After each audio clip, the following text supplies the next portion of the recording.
So friends, let's begin by seeing how to make this very simple Medu Vada recipe.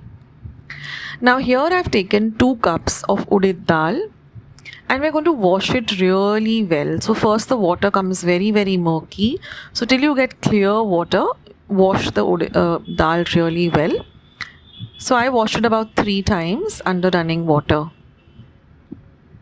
This is a very simple recipe, guys. You must try it out.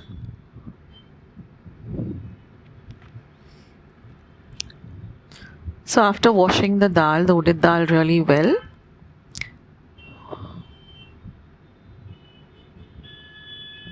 I'm going to soak it in about 3 cups of water. Now I'm also going to be adding about 1/4 of a teaspoon of methi seeds. And we're going to soak this for about 6 to 7 hours.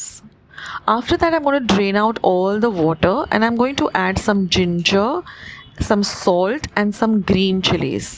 I'll list down all the ingredients in the description and make it into a very thick paste, a coarse paste. Now I've taken some cold water in a bowl and I'm just going to lift up the batter, make a hole in it, and I've got my oil heating up. I'm just going to place them in the hot oil. Now what happens with the cold water, it becomes very easy to pick up this batter, and the batter is nice and thick. So you just put it between the palm of your hands and make a hole like this in the middle, and we're going to fry this on a medium to high flame till they are nice and crispy. Don't keep your flame very high, don't keep it very low, because then if you keep it very high, only the outside will get fried, the inside will be raw. And if you keep it very low, it will soak up a lot of oil. So just keep it between medium and high and fry it really well so it's nice and crispy on the outside as well as the inside is cooked also very well. So this cold water really helps in forming the Medu Vadas.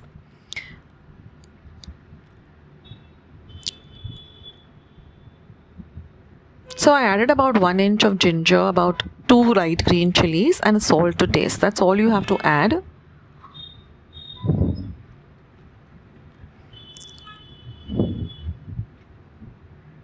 And look at them, they look so nice and crispy. So I fried them on each side for at least 2 minutes on a medium to high flame till they're nice and crispy and golden brown in color. And drain the excess oil.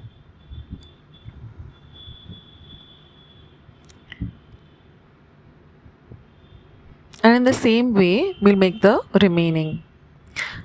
So from this amount that I use, that is 2 cups of udid dal, I got almost 15 Medu Vadas, which are medium sized, not too small, not too big.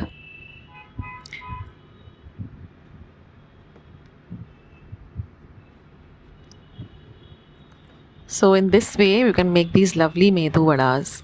And now I'm going to show you a very easy and simple restaurant style chutney with a nice tadka.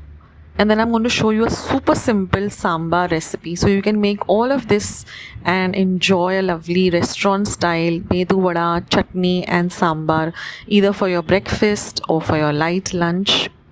And these are those lovely crispy Medu Vadas. Start with today's chutney. Now here I've heated up a pan and now I'm going to add 1 teaspoon of oil. Let the oil heat up. Once the oil is nice and heated up, I'm going to add 1 cup of raw peanuts. Now fry the peanuts well till you get the aroma of the peanuts and even the peel of the peanuts turns to a little darker brown color. So this should take you about a minute. Now we're going to add about 7 to 8 fresh curry leaves. Now fry the curry leaves also.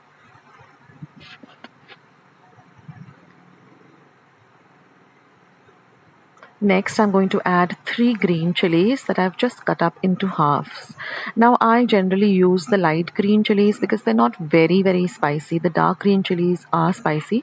So if you're using the dark green chillies, then just use about 1 or 2 small chillies. But with the lighter green chillies, you can use 3. Just cut them up into half. Now, fry the chillies well till you get this whitish tinge on the peel of the chillies. Now I'm going to add 2 tablespoons of chana dal, Fry this also very well. All of the ingredients need to be really fried nicely on a low to medium flame. Now this chutney is so delicious, and it goes so well with dosas, idlis, puri, bhaji, with anything at all. Now next I'm going to add 1 teaspoon of tamarind.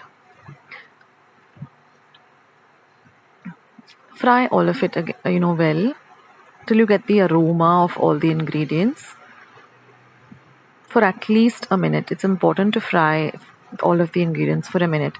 Now after a minute, just turn off the heat and let all the ingredients cool completely for at least another 10 to 15 minutes.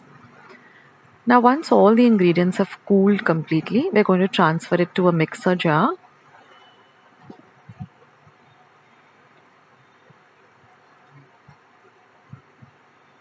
Also, the shelf life of this chutney is quite long. If you refrigerate it in an airtight container, you can last for almost a week. Now I'm going to add 1 cup of freshly grated coconut. Next, I'm going to add half a cup of coriander leaves. I'm going to add salt to taste. And I'm going to add 1 cup of water, but a little bit at a time. This is only half a cup. So 1 cup, I used 1 cup completely, and I'm going to grind it to this kind of a thick but liquidy paste. Now transfer this paste to a bowl, because now we're going to temper it or give it a tadka or a fortni. So I've taken my small pan, or my cuddler as you call it, which is used for tempering. Heat 1 teaspoon of oil in it. Let the oil get nice and hot. Now once the oil is nice and hot, I'm going to add half a teaspoon of mustard seeds, which is rai or mohri. Let the mustard seeds start to splutter. Once they start to splutter, I'm going to add some dried red chillies. So I've just taken 3 red chillies and I've just broken them up, dried red chillies. And I'm going to add about 5 to 6 fresh curry leaves. Now fry all of this tempering really well. See that the chilies are nicely fried, the curry leaves are nicely fried.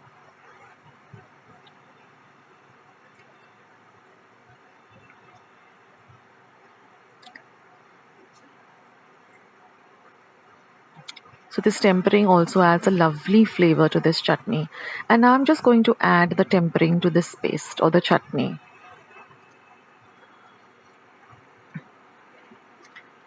So you can see how bubbling hot the tempering is, and this will also kind of flavor and cook the chutney a little bit. Now mix the fortni or the tempering well into the chutney. And that's it, guys. Your beautiful chutney is all ready. And let's see this delicious instant sambar recipe. So now I have taken 1 cup of cooked toor dal. I'll leave the instructions on how to perfectly cook the dal. And to that 1 cup of toor dal which is cooked, I'm going to add 2.5 cups of water. Turn on the heat to a medium flame. Now we're going to add 2 onions which I have cut into cubes, 2 potatoes which have been peeled and cut into cubes. Now I'm adding 4 teaspoons of this imli chutney. I'll leave a recipe of how I prepare this homemade imli chutney or tamarind chutney. 1 teaspoon of red chilli powder. Mix everything really well. Now you can add drumsticks, you can add all recipes, any vegetables of your choice. 2 tablespoons of sambar masala, and mix everything really well. Now I'm just adding onion and potato. I'm going to add 1 teaspoon of Kashmiri red chili powder, some salt to taste, approximately 1.5 teaspoon or according to taste. Mix everything really well together.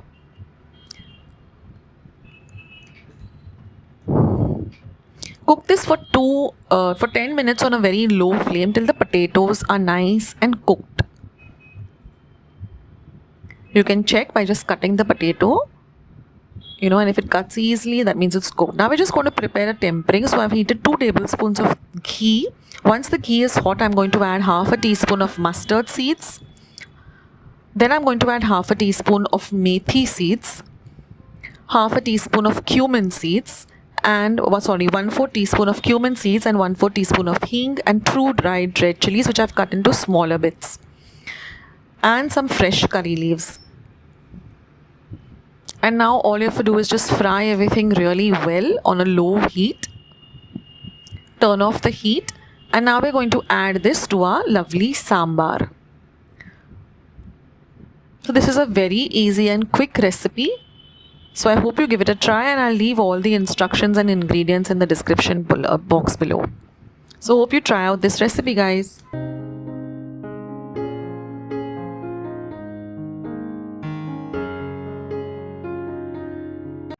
And as a bonus recipe, I'm going to share with you all this very easy rasam recipe, which you can also make instead of the sambar. So here I've taken 1 cup of toor dal, washed it well, and added 1 tomato and cooked it for 1 whistle on high and simmered it for 15 minutes till the dal is nice and cooked and the tomatoes are also nice and cooked.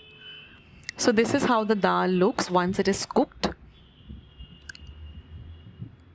So now I'm going to blend it in, using a wooden whisk into a very smooth paste. And I'm going to drain out all of the tomatoes from it, that is the tomato peel, etc., and you get this very clear liquid.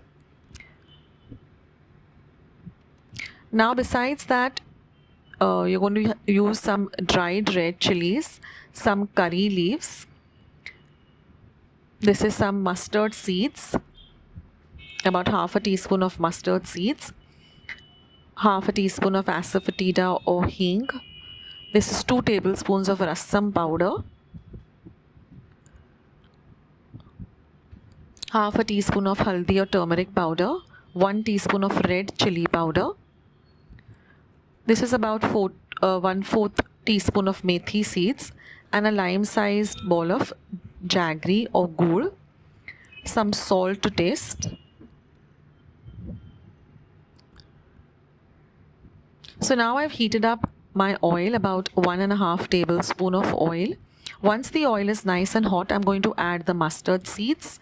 Once the mustard seeds begin to splutter, we're going to add the methi seeds, which is about 1/4 of a teaspoon. Once the methi seeds splutter, you're going to add the curry leaves. So I've added about 10 to 15 curry leaves. Then I'm going to throw in the 4 red dried chillies. Then I'm going to add my hing or asafoetida. Next goes in the turmeric or the haldi powder, the chilli powder. Mix all of this really well and fry the chilies and the curry leaves really nicely. Now we're going to add this mixture of dal and tomato, which we cooked, and then we ran it through the sieve to get a nice clear liquid. Next we're going to add some water, so approximately about 1 cup water. You can add it according to your choice, whether you want it very thin or thick. Now we're going to add the rasam powder. Give everything a good mix. See that the rasam powder gets really nicely mixed up with all of the other ingredients. Cook this for 5 minutes on a medium to high flame. Now we're going to add some salt to taste, approximately about a teaspoon of salt. Next goes in the jaggery or the ghee.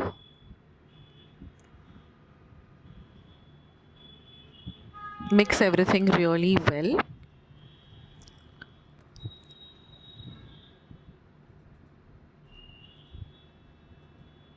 And now you're just going to garnish it with some fresh coriander, and your lovely rasam is all ready.